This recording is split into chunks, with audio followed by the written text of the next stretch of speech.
Am I the a-hole for telling my boyfriend I would have preferred lunch over groceries when his card declined at the store? Today, my boyfriend, 30M, and I, 30F, were working from home, and we didn't have many groceries at home to cook a decent meal with. My boyfriend offered to go get me lunch, as I was quite hungry but busy with work, a very nice offer which I joyfully accepted, asking for some $11 sushi from the grocery store. After a rather long period of time, the store is about 5 minutes away, and he came back after 40 minutes. He comes back with a bag of groceries such as cherries, a block of cheese, Cheerios, milk, a jar of capers, a rather hodgepodge grouping of items. He explained how his card declined as he's been having some issues with incorrect fraud charges, so he called the bank, etc., but they couldn't immediately authorize a larger charge. He only had $40 to spend on the card, so he got the groceries instead. I listened to this tale, a bit impatient, as I was quite hungry by this point, and had been expecting the meal he said he would bring.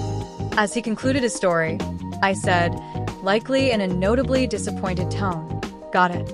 I would have preferred lunch, to be honest. I'm going to go get the sushi." Boyfriend got pretty upset right off the bat, immediately raising his voice to say I was being ungrateful and that he could have made lunch with the items he had bought. I left, probably with eye-rolling energy tbh, to acquire my lunch and figured he might cool off, as it wasn't that a big of a deal in my mind. I was bummed that he told me he would do a nice thing for me and didn't follow through. He was annoyed I wasn't more grateful for getting groceries.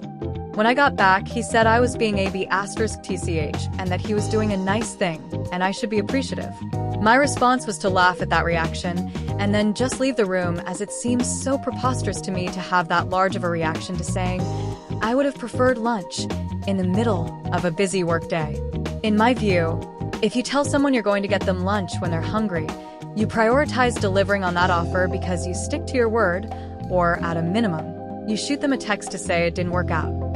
I also think it's within reason to express disappointment and then move on. In his mind, I'm being really rude and ungrateful for his initial offer, noting that we frequently buy each meals, so it's not an uncommon offer on either side. Am I the a-hole?